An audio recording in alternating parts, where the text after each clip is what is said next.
नमस्कार दोस्तों, स्वागत है आप सभी का पाथफाइंडर पर। रिसेंटली एक रिसर्च पेपर सामने आया जिसमें कि ये बताया गया कि जहां एक तरफ इंडिया और चाइना की जो आर्मीज हैं वो सीमा के ऊपर गतिरोध में लगी हुई हैं, वहीं दूसरी तरफ चाइना अपने मिलिट्री फुटप्रिंट को काफ़ी तेजी से बढ़ा रहा है in the much contested Indian Ocean region.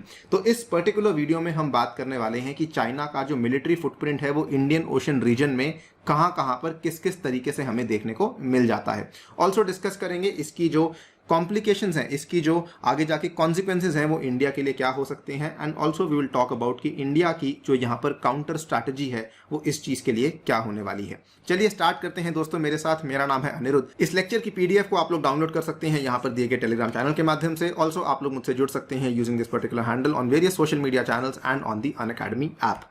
Now China की जो इंडियन ओशन में रणनीति है ये कुल मिला के दो चीजों के इर्द गिर्द घूमती है। आई एम श्योर आपने इसका नाम सुना होगा, बट मैं बहुत ही ब्रीफली बात करने वाला हूं। ये दो चीजें क्या है, नंबर 1 पे आती है डेट ट्रैप की डिप्लोमेसी और नंबर 2 पे आती है स्ट्रिंग ऑफ पर्ल्स की स्ट्रैटेजी। एक्चुअली मुझे उल्टा कहना चाहिए, नंबर 1 पे आती है स्ट्रिंग ऑफ पर्ल्स की स्ट्रैटेजी और नंबर 2 पे आती है डेट ट्रैप की डिप्लोमेसी।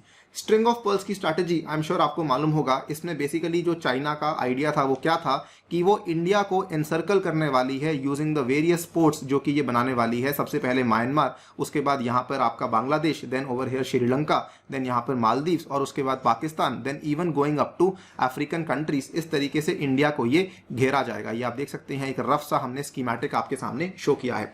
और इंप्लीकेशन क्या होगी कि जब ये छोटे छोटे देश चाइना का लोन नहीं लौटा पाएंगे, चाइना के द्वारा बनाए गए इंफ्रास्ट्रक्चर को बेसिकली जो लोन इन्होंने लिया है वापस नहीं कर पाएंगे, उसके बाद चाइना इन्हीं कंट्रीज को अपनी डेट ट्रैप की डिप्लोमेसी के अंदर फंसा लेगी। आप यहां पे देख सकते हैं China has been working on the string of pearl strategy to expand its influence in the Indian Ocean region. Now शुरुआती टाइम पे इन्होंने कई सारा सिविलियन इंफ्रास्ट्रक्चर बनाया, उसके बाद इन्होंने उन्हीं कंट्रीज में जाकर मिलिट्री इंफ्रास्ट्रक्चर को भी तैयार किया है। और इसी मिलिट्री इंफ्रास्ट्रक्चर को काफी तेजी से मिलिटराइज करते करते ये वाले जो चाइना के द्वारा बनाए गए बंदरगाह थे जो कि केवल उनके वाणिज्यिक पर्पस के लिए बनाए गए थे, कमर्शियल पर्पस के लिए, वहां पर आज चाइना अपनी मिलिट्री प्रेजेंस को काफी तेजी से बढ़ा रही है। आप यहां पे देख सकते हैं ये स्ट्रिंग ऑफ पर्ल्स पॉलिसी का ही एक इंप्लीकेशन हमें देखने को मिलता है, which we popularly called as the debt trap diplomacy. The policy has been considered as debt trap diplomacy because होता क्या है कि जब ये छोटी छोटी जो अर्थव्यवस्थाएं हैं, छोटी छोटी जो कंट्रीज हैं, जब ये अपने लोन यहाँ पे चाइना को नहीं चुका पाती हैं तो उसके बाद इनके ऊपर दबाव बन जाता है और इनको चाइना को कई सारी और चीजें सरेंडर करनी पड़ती हैं। नाउ अगर हम इसका यहाँ पर पूरा वर्णन देखेंगे तो आपके सामने कई सारी कंट्रीज का मैं जिक्र करने वाला हूँ। ये देखिए, China has significantly increased its presence in the Indian Ocean region over the past 3 decades। हाल ही में कुछ सैटेलाइट फोटो सामने आई थी जो कि बता रही हैं कि चाइना का जो जिबोती के अंदर पोर्ट है उसको चाइना ने काफी ज्यादा अपग्रेड कर दिया है। जिबोती आपको मालूम होगा बिल्कुल यहाँ पे लोकेटेड है और ये वाला जो कंट्री था, अगेन चाइना ने यहाँ पर इस पर्टिकुलर पोर्ट को बनाया था इस पर्पस से कि वो केवल इसको लॉजिस्टिकल पर्पस के लिए इस्तेमाल करने वाले हैं, जहां पर इसके केवल कमर्शियल जो जहाज हैं वो आया करेंगे और वो यहाँ पे थोड़ी बहुत उनकी जरूरतें पूरी हो जाएंगी। लेकिन आज की डेट में जो ये वाला एरिया है, आप बड़े ध्यान से देख सकते हैं how close it is to the Indian Ocean region and to India as well.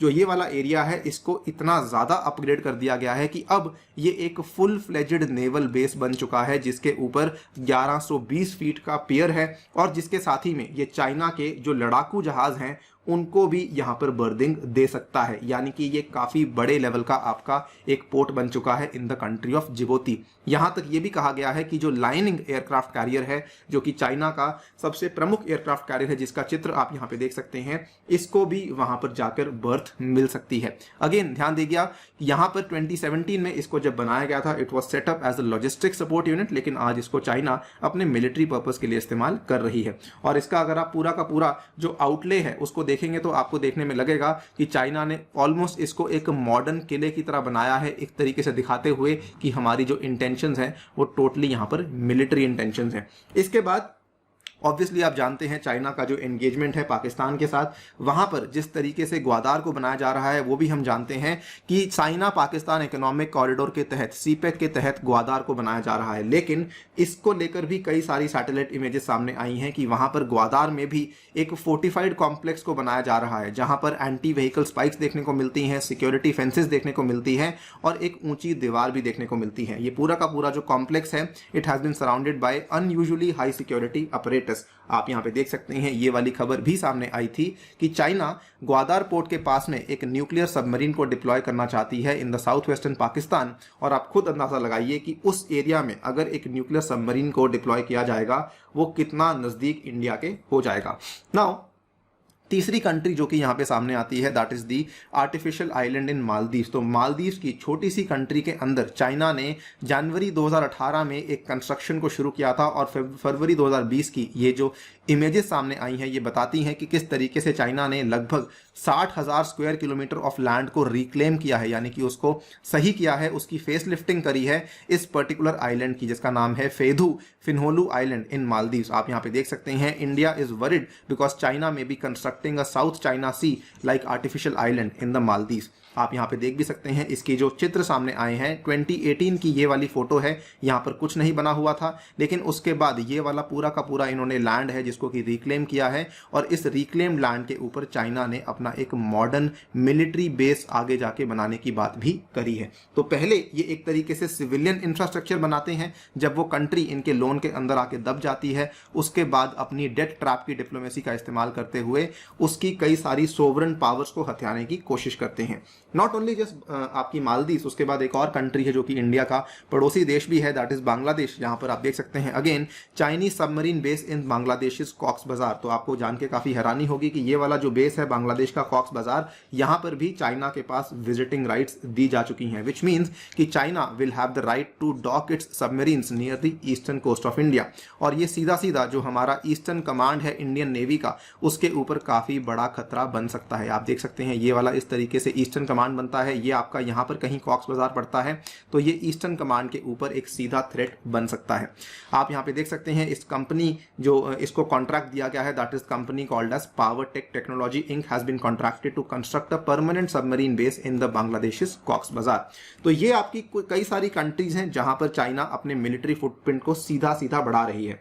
अगर चाइना से पूछा जाए कि वो ऐसा क्यों कर रही है तो चाइना ऑब्वियसली यहां पर इस चीज को नहीं मानती है। वो ये बोलती है कि हमारी जो मिलिटराइजेशन ऑफ इंडियन ओशन है वो केवल और केवल नॉन कॉम्बैट एक्टिविटीज तक ही सीमित है और हमारा यहां पर मेन पर्पस बेसिकली ये है कि हम तो हमारी इन्वेस्टमेंट्स को प्रोटेक्ट करना चाहते हैं और हम आगे जाके काउंटर टेररिज्म के जो एफर्ट्स हैं उनको सपोर्ट करना चाहते हैं against all those organisations which threaten China. यानी कि हमारा यहां पर किसी प्रकार का इंटेंशन भारत को एनसर्कल करने का नहीं है। There is no intention to surround India in the string of pearls basis. इसके जवाब में इंडिया के द्वारा जो रणनीति अपनाई गई है इसका नाम है दोस्तों necklace of diamond strategies. To reply to China's string of pearl strategy and containing Chinese influence, India has started the counter encirclement of China through the necklace of diamond strategy. तो अगर चाइना इस तरीके से India को encircle करने की कोशिश कर रहा है तो इंडिया भी चाइना को उसके बाहर एक और सर्कल बना के यहां पर एनसर्कल करने की कोशिश कर रहा है। कई सारी नेवल कैपेसिटीज हैं जहां पर भारत अपने पोर्ट्स को बनाने की कोशिश कर रहा है विच इंक्लूड्स डुकुम इन ओमान, उसके बाद डिएगो गार्शिया है, देन चाबहार इन ईरान, उसके बाद चांगी इन सिंगापुर। ये सारे के सारे एरियाज हैं जहां पर इंडिया की फिलहाल कोशिश चल रही है। आप यहाँ पे देख सकते हैं कई सारी और कंट्रीज को भी इंक्लूड किया गया है which includes Indonesia, then Vietnam से होते हुए जापान, उसके बाद होते हुए यहाँ से मंगोलिया से होते हुए आपका Chabahar Iran and then we enter Oman, उसके बाद सेशेल्स के Assumption islands and coming back over here. तो ये इंडिया की स्ट्रैटेजी है जो कि कोशिश की जा रही है कि हम भी हमारी मैरीटाइम कैपेसिटीज को किस तरीके से बढ़ा सकते हैं in order to counter China, but only time will tell कि एग्जैक्टली इंडिया की जो स्ट्रैटेजीज हैं वो यहां पर उतनी सक्सेसफुल हो पाती हैं या फिर नहीं। फिलहाल के लिए दोस्तों वीडियो में इतना ही। जाने से पहले बताना चाहूंगा अगर आप लोग अनअकैडमी से यूपीएससी आईएएस की तैयारी करना चाहते हैं तो कॉम्बो प्राइजेस दोस्तों बढ़ने वाले हैं बहुत ही जल्द। इस महीने में अनअकैडमी एनुअल प्राइस हाइक करने वाली है। Remember to use the code ANIUPSC to get the maximum possible discount and also ये वाले सारे के सारे बेनिफिट्स आपको मिल जाएंगे। इतना ही नहीं, 15 सितंबर यानी कि आने वाले वेडनेसडे से जो लोग 2022 और 23 की तैयारी कर रहे हैं उनके लिए स्पेसिफिक बैचेस को शुरू करवाया जा रहा है और मेरे द्वारा भी ये सारे के सारे बैचेस आपको अवेलेबल करवा दिए जाएंगे। इसके अलावा कॉम्बैट में हिस्सा लेना बिल्कुल ना भूलें आने वाले रविवार के दिन using the code ANIUPSC। Thank you for listening, stay tuned and stay safe.